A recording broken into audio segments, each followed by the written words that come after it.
Hip Hop Biographies, Jay Z, page 6, The Marcy Houses, the beginning. New York City is huge. It is so large that it is split into 5 boroughs, which are like cities within the big city. These boroughs are Queens, Brooklyn, the Bronx, Manhattan, and Staten Island. Each borough, except for Staten Island, has over 1 million people living there. The boroughs are so large that they are broken up into neighborhoods. Bedford-Stuyvesant is a neighborhood in Brooklyn. Locals call it Bed-Stuy. Many African Americans moved to Bed-Stuy looking for racial equality in the 1900s. Today, the neighborhood is still known as an African American area. When Bed-Stuy was growing, families built beautiful homes there. But in the 1940s, many of the people living in the neighborhood were poor. They could not afford big houses, so the city built housing projects. The Marcy Houses was a housing project with 27 buildings grouped together. Each building was 6 stories high, and they all looked alike. Over 4,000 people lived there at any time. As years passed, the nice houses became run down too. Bed-Stuy turned poorer and poorer. Gloria Carter and Agnes Reeves lived in Marcy with their 4 children. Their youngest child, Sean Corey Carter, was born on December 4th, 1969. His friends gave him a nickname. The J and Z trains ran by Marcy, so his friends called him Jay-Z, or Jay for short. The good part about living in Marcy was that there were always a lot of kids to play with. Jay and his friends would find addicts passed out on benches. They would sneak up behind the addicts. Then they would tip them onto the ground and run away. The kids loved this game. Page 8. Jay described growing up in Marcy as adventurous. Sometimes he would find older boys gambling in the hallways. Other times, Jay and his friends would play football in the grassy patches between the buildings. They just had to watch out for broken glass. Then Jay discovered something completely new at Marcy. He said, "I wandered up to something I'd never seen before." It was just a circle of scrappy, ashy, skinny Brooklyn kids laughing and clapping their hands, their eyes trained on the center. I shouldered through the crowd toward the middle. When Jay got to the middle of the group, he saw Slate. He was calling out rhymes to the beat of other kids clapping. Slate went on that way for half an hour. He came up with all of his rhymes off the top of his head. Slate never repeated himself. He just rapped insults towards the kids, and he rhymed about how cool he was. Jay remembered it was like watching some kind of combat, but he was alone in the center. All he had were his eyes taking in everything, and the words inside him. I was dazzled. Slate's show spurred Jay on. He went home and grabbed a notebook. Then he started writing his own rhymes. He wrote every chance he got. He would clap and tap out beats on the kitchen table.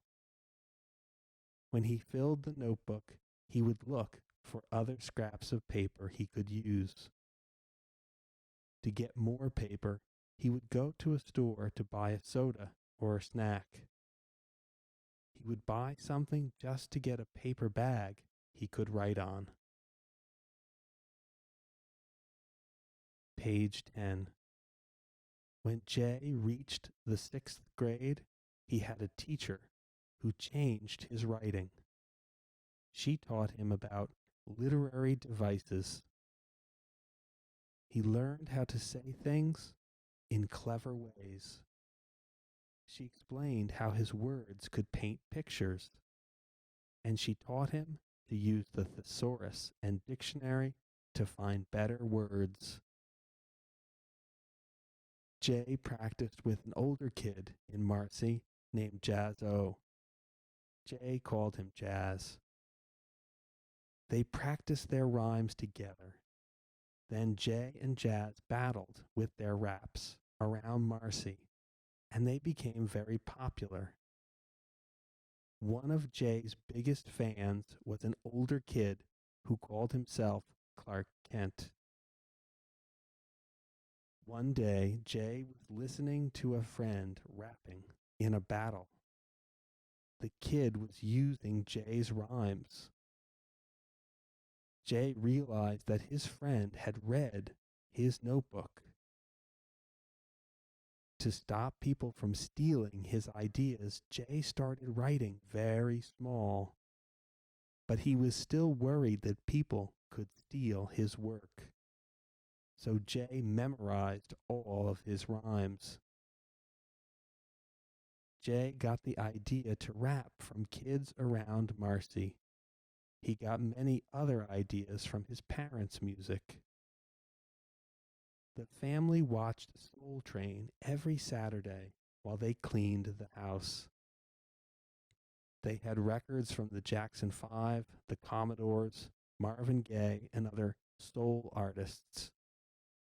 Jay learned to use the beats from the classic music in a new way. The same year that Jay learned about literary devices, his father's brother was murdered. The police did not solve the crime, but Jay's dad thought he could find the killer. He left home to find the murderer. Jay's father did not succeed. While he was away from home, he became an addict. He never came back to his family. Page 12. Here Comes Trouble. Going through his teens without his father was hard for Jay-Z. His mother had to take care of 4 kids on her own. Jay had to do without things they couldn't afford when his father was around.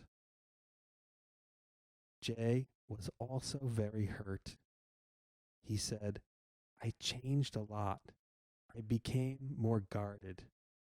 I never wanted to be attached to something and get that taken away again. I never wanted to feel that feeling again." Jay reacted to his father's leaving by getting in trouble at school. His grades fell.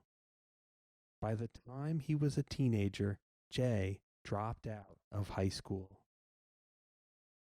Jay's only brother also suffered when their father left. Eric became addicted to crack. In order to pay for his drug habit, Eric started stealing. One night, Jay was in bed. He heard Eric sneak in. Eric reached for a ring Jay owned.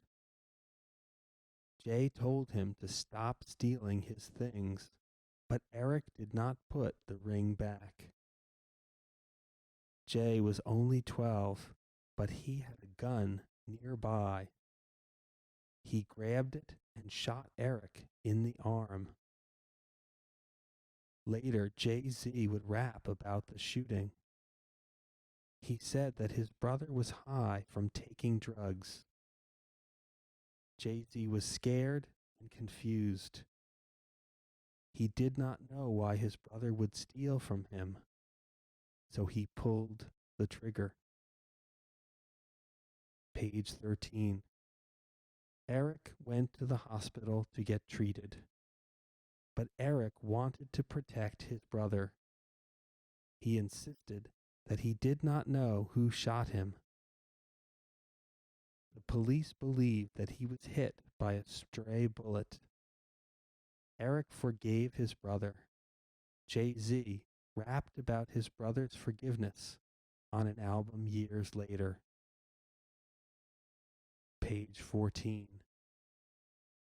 No longer in school, Jay had time on his hands. He needed money. So, like many of his friends, Jay started selling drugs. He said, "It was life during wartime. I lost people I loved, was betrayed by people I trusted, felt the breeze of bullets flying by my head. I saw crack addiction destroy families. It almost destroyed mine. But I sold it too."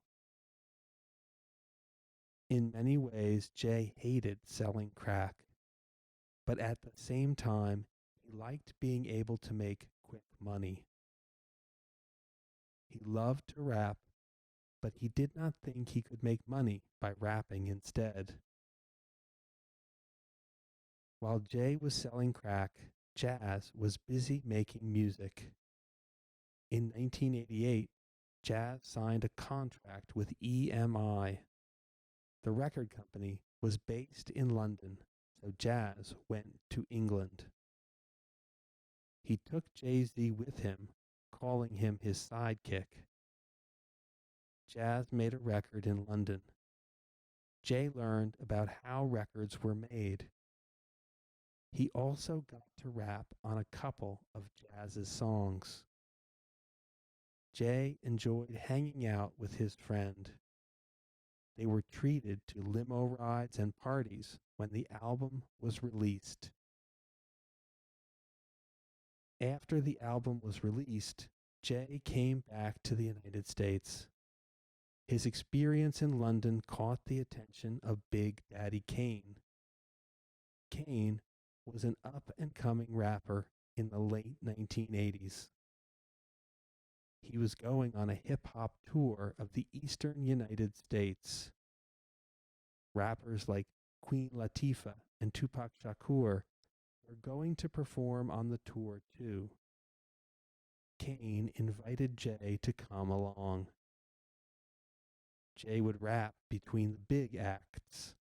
He would not get paid, but Kane would give him a bed on the bus and all of his meals. Page 16. EMI wanted a certain song on Jazz's album to be the first single. It was not Jazz's style, but he agreed to do it. The single did not sell well. EMI suddenly was not interested in Jazz anymore. They did not return his calls. And at the same time, they were talking to Jay. The people at EMI hoped that Jay-Z would sign a record deal with them. But Jay did not like how they were doing business. They were going behind Jazz's back. Jay thought that they would end up treating him the same way. Jay said, "No honor, no integrity." It was disgusting. I thought in some ways it was worse than the streets. After the way EMI handled Jazz, I buried my little rap dreams. Jay went back to dealing drugs with a friend, DeHaven. Crack was a big seller in New York and New Jersey, but it was new in Virginia and Maryland. So Jay and DeHaven sold crack to dealers there. They made a lot of money. Meanwhile, Jazz kept trying to make a career in music. He tried recording songs on his own. Jay often rapped with Jazz on the records, but Jay had no interest in making his own music. Clark Kent, their friend from Marcy, was becoming a successful DJ. He was always looking for hot new music to play in the clubs. In 1992, Atlantic Records hired Kent. His job was to find new artists. Kent remembered Jay-Z from Marcy and knew he wanted him. Kent called Jay every day for 2 months, asking him to work with Atlantic. Jay turned him down again and again. Page 18. From dealing to rapping. Jay was not eager to work with Atlantic Records or any other record company. He saw Jazz's dreams fall apart with EMI. Jay also understood how expensive making a record was. He figured he could make more money dealing drugs than he ever could in music. If Atlantic was offering to make an album, it would be different. But they only wanted to help Jay record a song. That meant that Jay would pay for the studio time and all of the people who helped make the record. He would need someone who knew how to sample music. And he would have to pay royalties for any samples they used. Then Jay would have to pay to have CDs burned and covers made. Putting together one song could cost tens of thousands of dollars. Finally, Kent convinced Jay to rap on a song by Sauce Money. This way, Sauce would be paying for everything, but Atlantic Records would still hear Jay rap. The people at Atlantic liked what they heard, and they encouraged Jay to keep working on his music. At the same time, Jay was still dealing drugs. He made plenty of money and was able to give his mother some. Jay told her that he made the money rapping at shows. Jay remembered, "I was still on the streets. I basically accepted that I'd be a hustler who happened to rap in his spare time." Page 19. Then, in 1994, someone shot at him and barely missed. Jay realized that selling drugs locked him into a bad life. He saw that the drugs he sold were killing people. He was tired of spending his time trying not to get arrested or killed. Page 20. After almost getting killed, Jay changed his mind about rapping. He called Clark Kent and told him he was ready. Kent was not with Atlantic anymore, so he introduced Jay to Damon Dash. He was a producer who had grown up in nearby Harlem. Kent, Dash, and Jay worked together to make a single. It was called "I Can't Get With That." They followed it up with "In My Lifetime."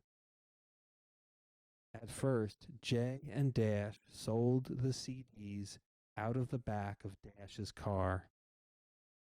The songs were popular on the street. DJs in New York clubs played the songs too. Dash also took the songs to record companies. Most of them turned Dash down. They were worried about the violence that sometimes came with rap musicians. Eventually, they caught the attention of a company called Payday Records. Payday was a small company that worked with rap artists. The people at Payday agreed to sell Jay's records for him. They thought this would free Dash, Kent, and Jay to work on more recordings. Jay wrote and recorded songs about his life on the streets. He created his 1996 album, Reasonable Doubt. While recording the album, Jay was very unhappy with Payday. They did not seem to know what they were doing. They would have Jay go to music stores to promote his music.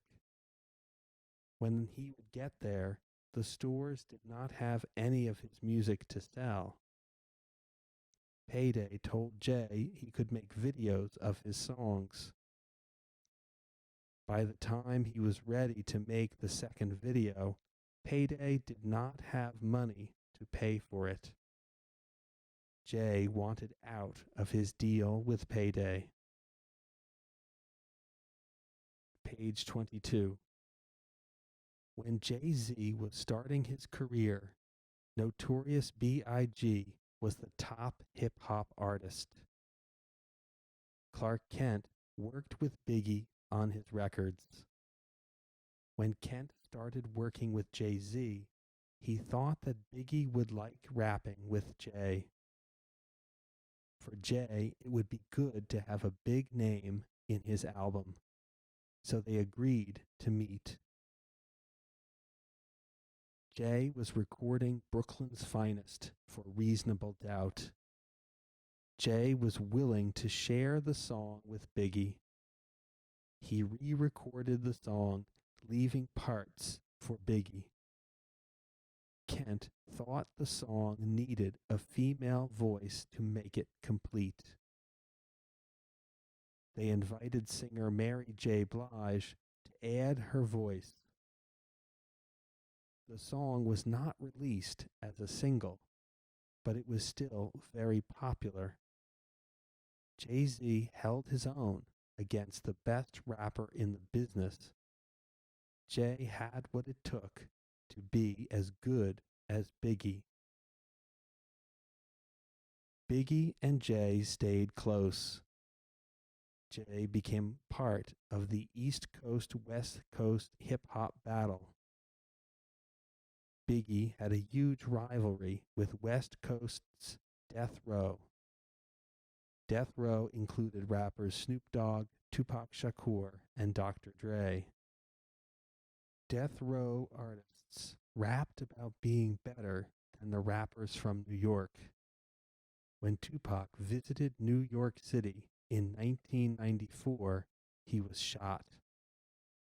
He thought that Biggie was behind the shooting, so the feud between Biggie and Death Row was intense. Jay-Z and Biggie thought they could make a supergroup to compete against Death Row. Their supergroup would be based in New York. They would call it the Commission. They wanted to include Jay-Z, Biggie, Diddy, and more. But in 1996, Tupac was shot and killed. Then, in 1997, the same thing happened to Biggie. Neither murder was ever solved, and the dream of the Commission died. Page 24. Launching Rockefeller. Artists like Biggie and Mary J. Blige had helped with Reasonable Doubt. Jay and Dash knew they had a hit. So they talked Payday into ending their deal. Jay and Dash decided not to go to other record companies. Instead, they started one of their own. Dash and Jay named it Rockefeller Records. This was a play on the name John D. Rockefeller, the world's first billionaire. The Rockefellers were famous for their status and money.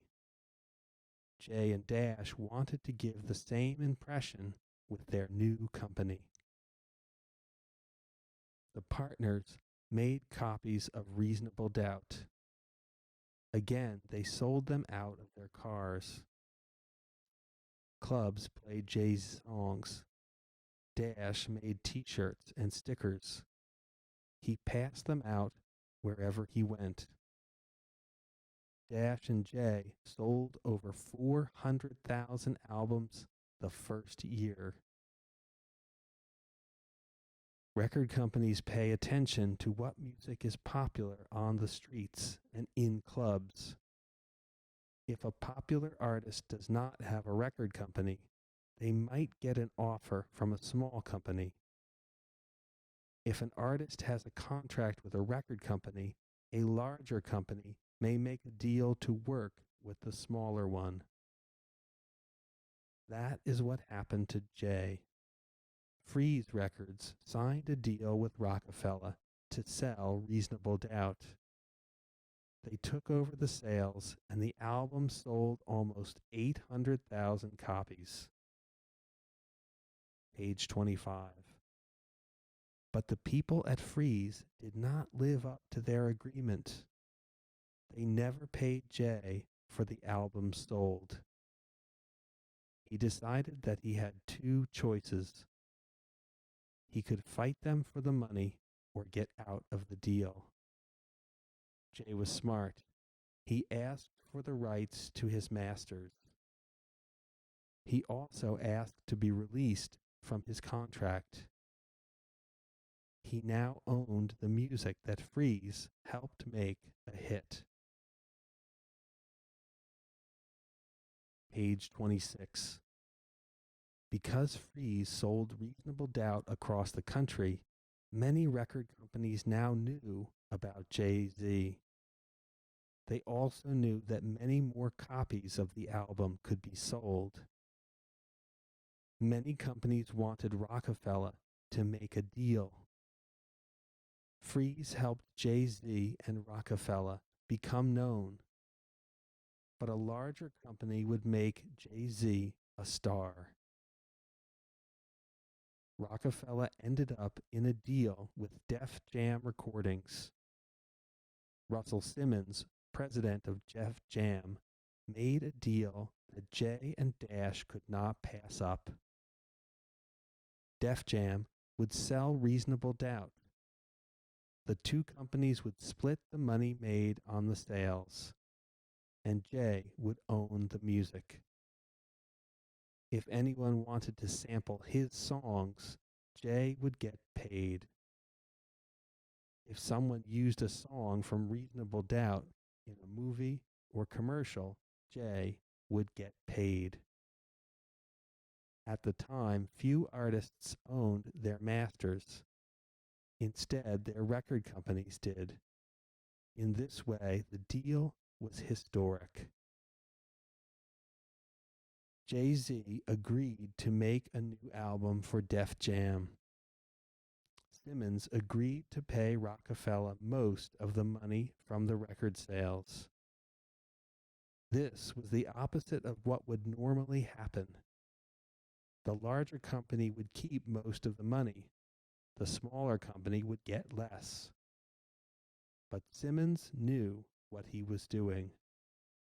Jay-Z was going to become a major star.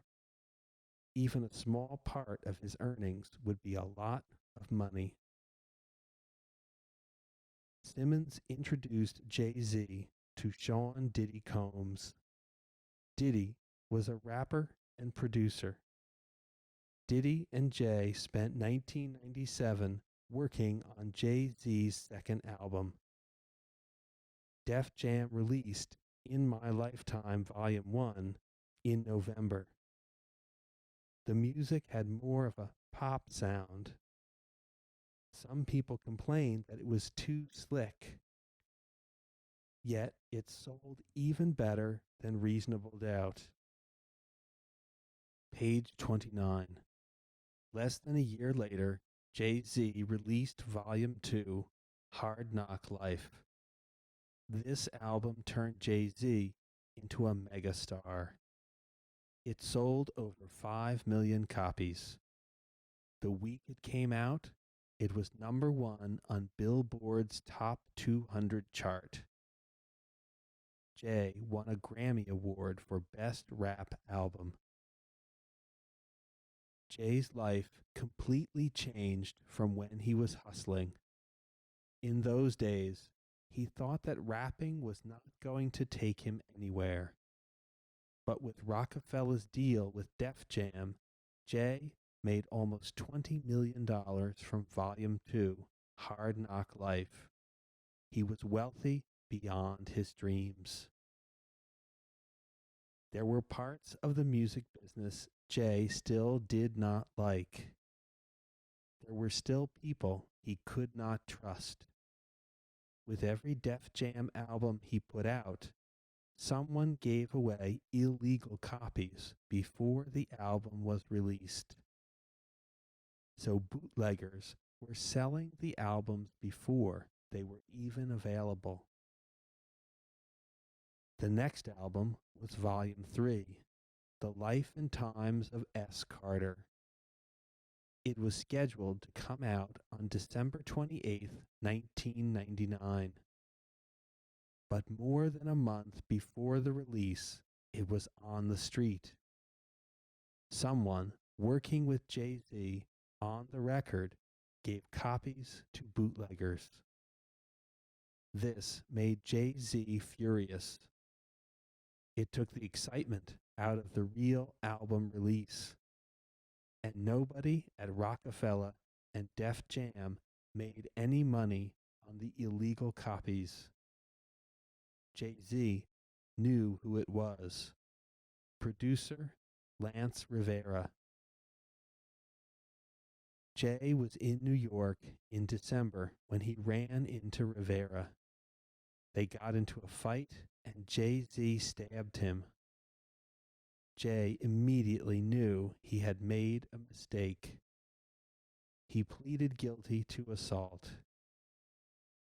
Jay paid Rivera for his injuries.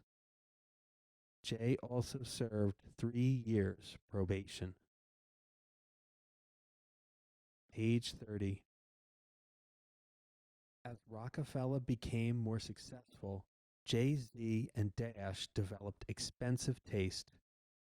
For example, they loved Iceberg, an Italian fashion designer. They would wear Iceberg to shows. Jay would mention Iceberg in his songs. Then Jay and Dash realized that Iceberg was selling more clothes because of them. Dash thought they could make money for both companies. He met with Iceberg and proposed that Jay-Z represent the brand. Iceberg was willing to give them free clothes, but Dash wanted to be paid. Iceberg said no. Jay and Dash decided to design their own clothes. Rocawear was formed. The company started in a room at Rockefeller Records. Jay remembered, in the beginning it was laughable since we had no idea what we were doing. We had sewing machines in our office, but not the professional ones that can do 12 kinds of stitches. We had people sewing shirts that took 3 weeks each. Jay and Dash quickly realized they had a problem. Russell Simmons ran the hugely popular Baby Phat clothing line.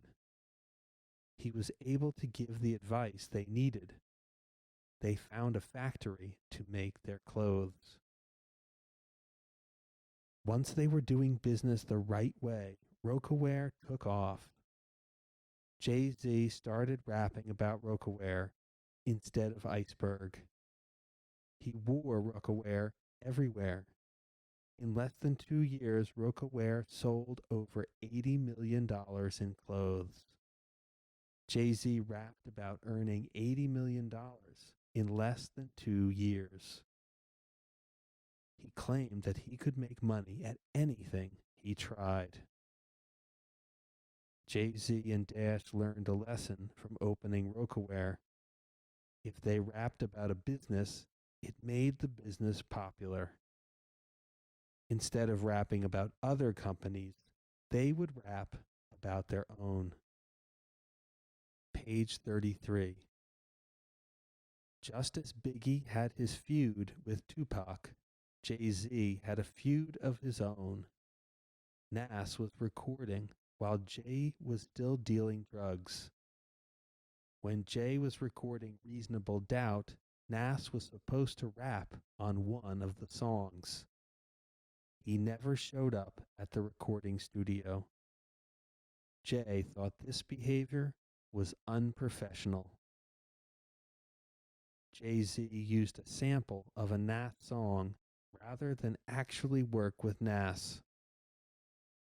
The sample prompted Nas to diss Jay in the song Stillmatic Freestyle. Nas said, "You show off, I count dough off when you sample my voice." Nas was pointing out that when Jay-Z used his music for a sample, Nas got paid. He was also calling Jay-Z a show-off. Jay responded in his diss song Takeover. Jay rapped, "So yeah, I sampled your voice. You was using it wrong. You made it a hot line. I made it a hot song." The diss battle went on for years. Nas called Jay-Z a phony. Jay was not part of the Marcy life anymore, so Nas said Jay's songs about living in the projects were no longer true. Jay rapped about how much more money he made than Nas. They cut each other down on records, at concerts, and in radio interviews. At one point, Jay-Z sang such rude lyrics about Nas that Jay's mother made him call Nas's family to apologize.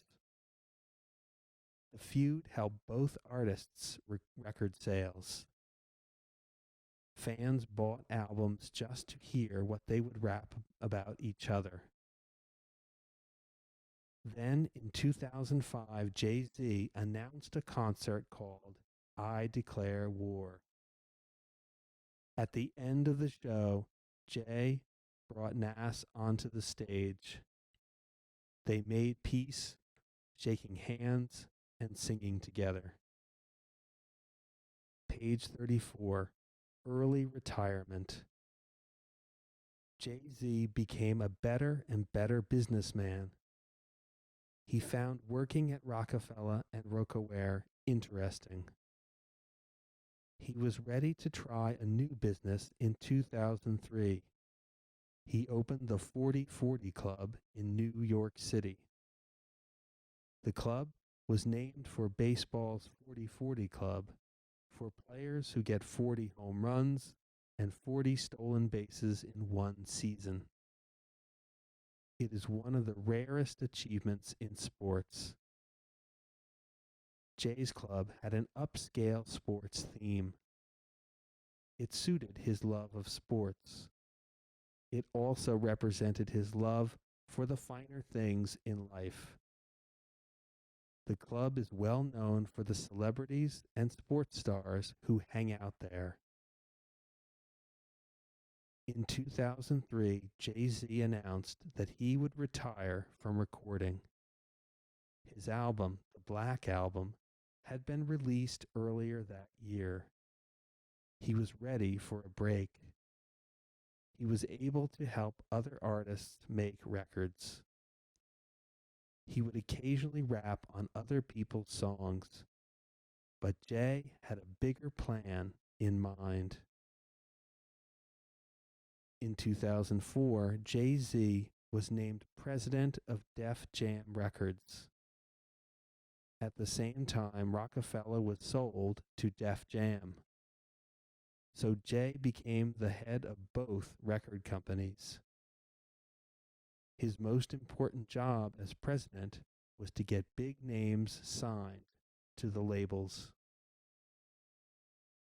Page 35. One of his biggest deals was signing Rihanna.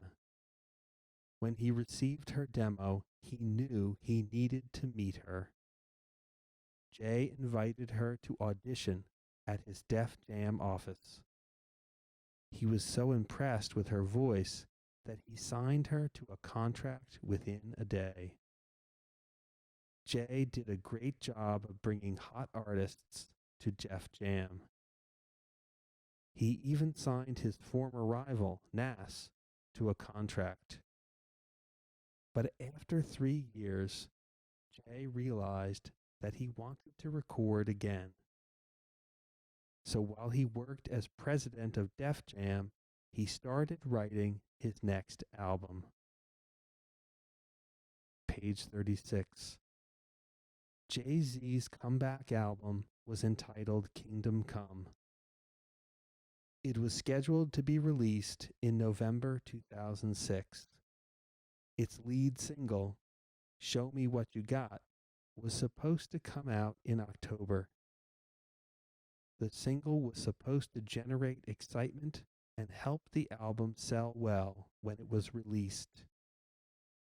But like other recordings Jay made, Show Me What You Got was leaked.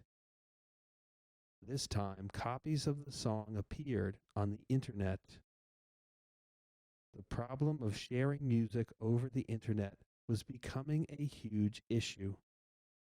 This time, the FBI stepped in to investigate who was sharing Jay's music illegally. One of the biggest surprises of Kingdom Come was who worked with Jay. In the past, Jay was part of the East Coast West Coast hip hop wars. Now he had Dr. Dre, part of Death Row Records, producing some of his music. A year after Jay's comeback, he released American Gangster. He named the album after a movie by the same name. The songs were not part of the movie, but the movie inspired the music. In these new albums, Jay used more rock and soul along with rap. He also started singing about more mature subjects. He sang about politics and Hurricane Katrina.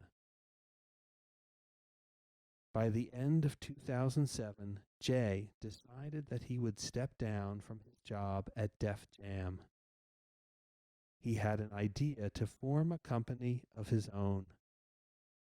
Rock Nation would be more than a record company like Def Jam. It would manage performers and publish music as well. It would also organize and promote concerts. Now, Rock Nation handles the careers of performers like Willow Smith, J. Cole, Shakira, and Rihanna.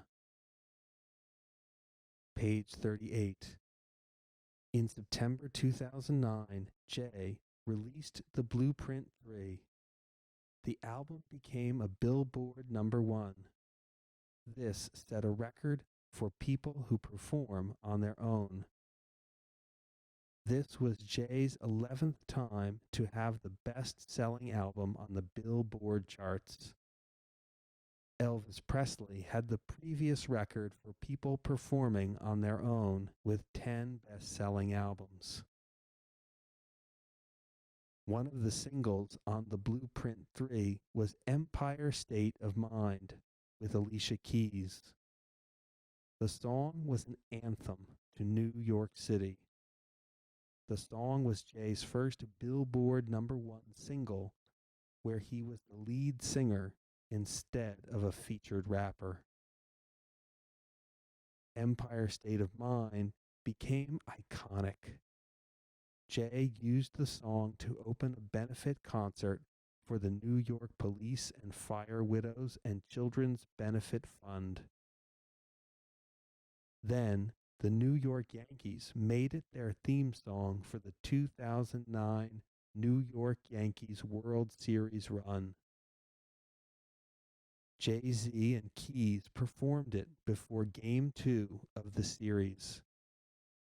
They performed it again at the Yankees celebration parade after winning.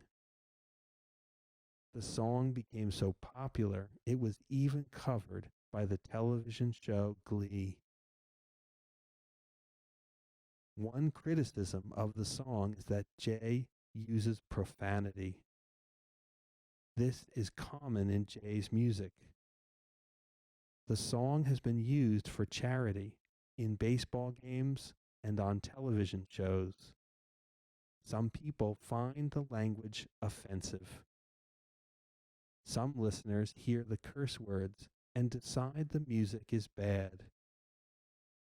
But Jay believes that good rap is poetry and that those words have a place in it.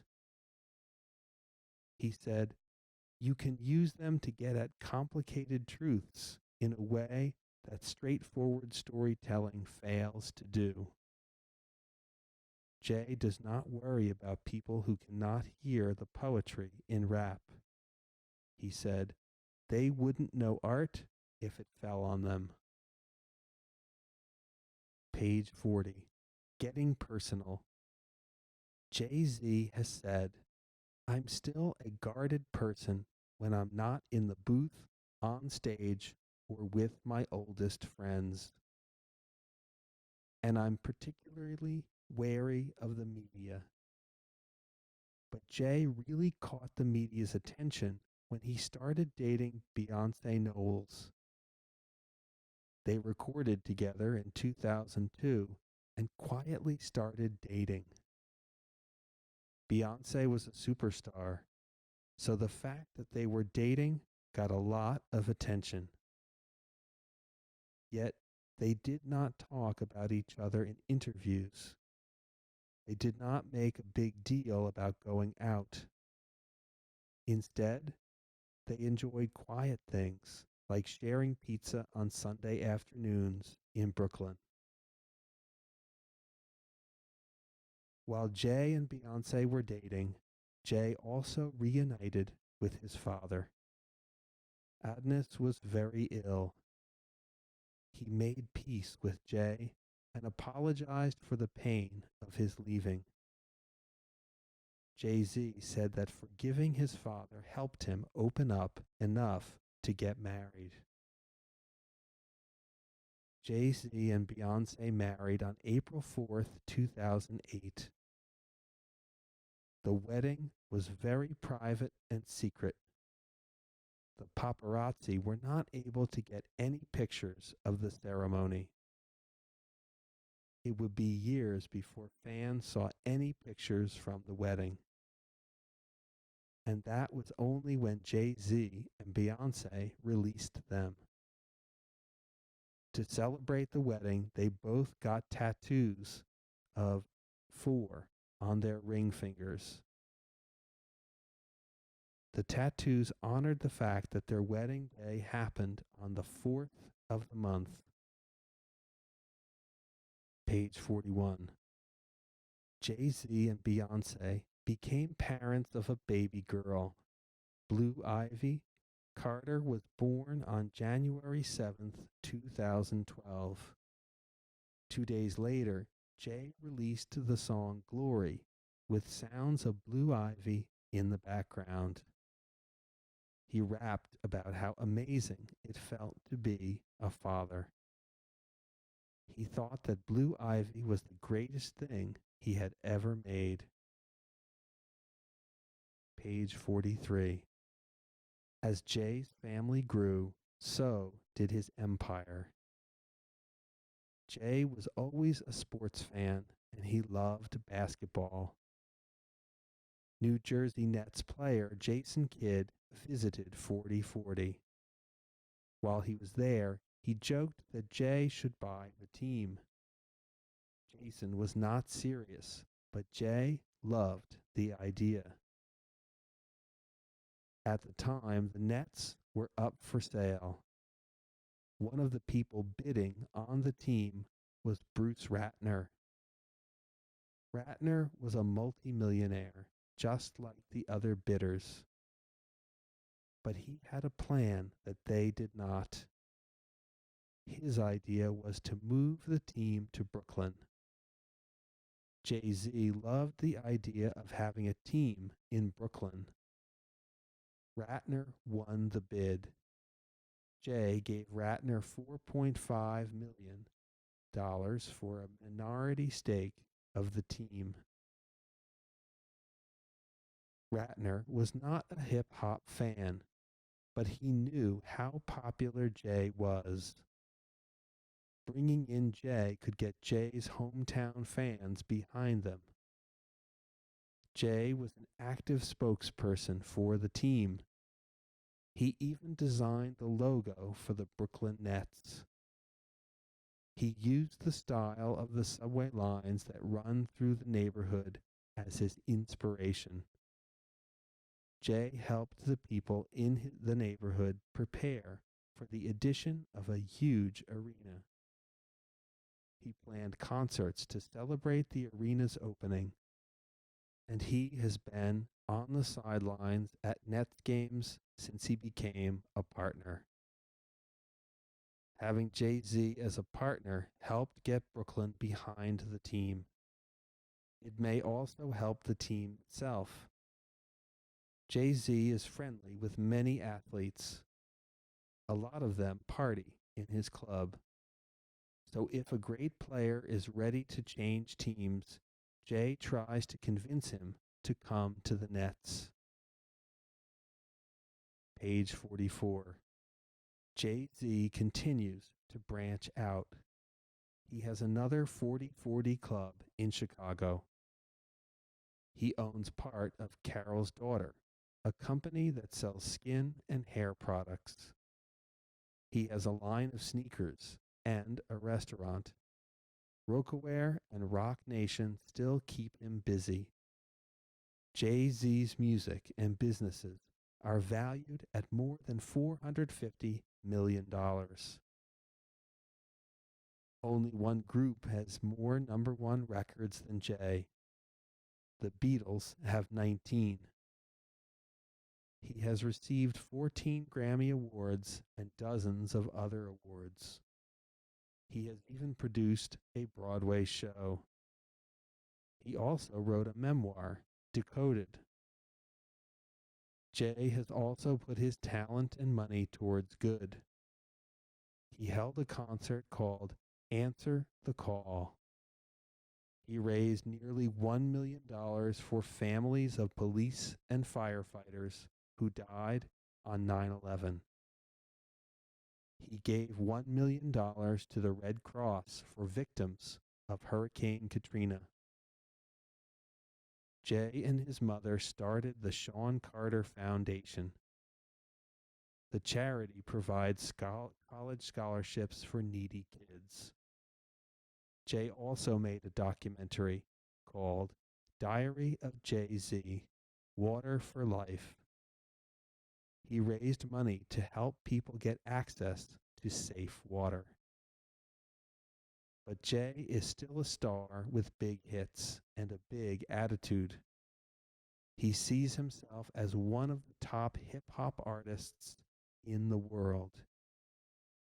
He also knows that his businesses, songs, family, and good works will make him part of history long after he is gone. The end.